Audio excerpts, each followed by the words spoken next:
सबको नमस्कार। मेरा नाम आदित्य है। आज मैं आपको चंपक किताब से एक कहानी सुना रहा हूँ। चंपक एक बहुत पुरानी बच्चों की किताब है। मैं इस कहानी को चंपक मई 2011 से सुना रहा हूँ और जो कहानी मैं सुनाने जा रहा हूँ उसका नाम है इमली बनी रानी। चंपक वन में फलों का राजा आम बहुत उदास था। उसकी उदासी का कारण किसी को नहीं मालूम था। दूसरे फल बहुत परेशान थे कि आम की उदासी का कारण कैसे पता करें। उन लोगों ने एक दिन फलों की सभा बुलाई। उनमें वन के सभी फल उपस्थित थे, जैसे अमरूद, इमली, अनार, बेल, केला, फालसा आदि। फलों के लीडर अमरूद ने फलों को संबोधित करके कहा, हम सब जानते हैं कि आजकल हमारे राजा आम बहुत उदास रहते हैं। उनकी उदासी का कारण किस तरह पता किया जाए, यह काम कौन कर सकता है? केला बोल पड़ा, यह काम मैं करने को तैयार हूँ।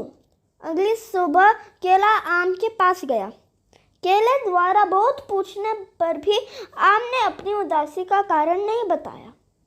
केला मुंह लटकाकर वापस चला आया। अमरूद ने इमली को आदेश दिया कि वह जाकर आम की उदासी का कारण मालूम करे।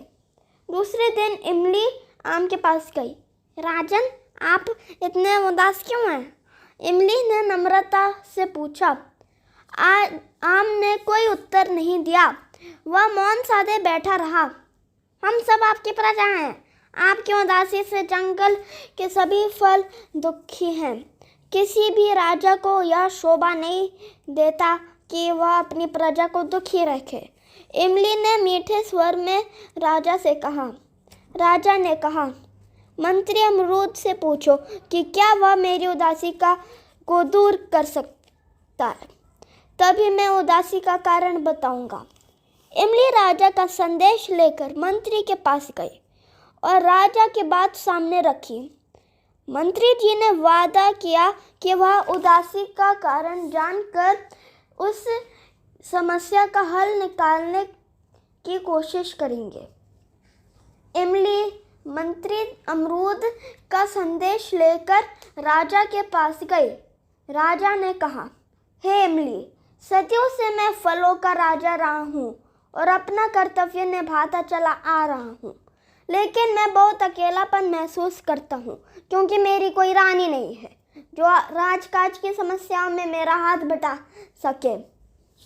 मंत्री जी से कहो कि वह मेरे लिए रानी तलाश करें। राजा ने अपना आदेश सुना दिया। इमली राजा का संदेश लेकर चंपक वन की सभा में उपस्थित हुई और राजा की उदासी का कारण सबके सामने बताया। मंत्री ने फलों के बीच व्यंजन प्रतियोगिता की घोषणा की। कहा कि जिस फल का व्यंजन सबसे स्वादिष्ट होगा उसी को राजा आम की रानी बनने का मौका मिलेगा।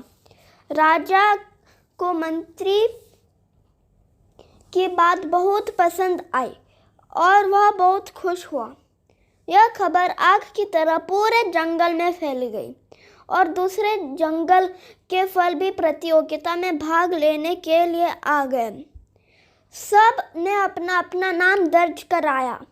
सब इस प्रतियोगिता में भाग लेने के लिए बेचैन थे। आखिर प्रतियोगिता का दिन आ गया।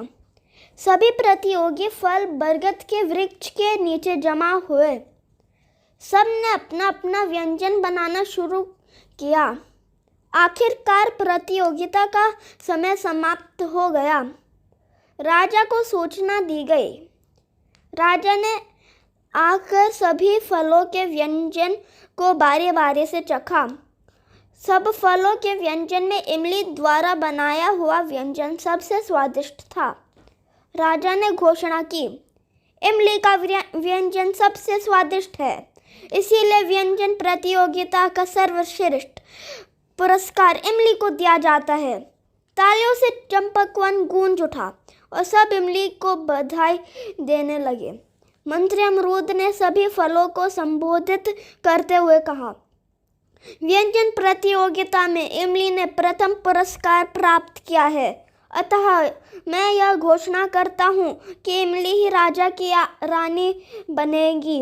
वैसे भी इमली सूझबूझ तथा बुद्धि में सभी फलों से आगे है।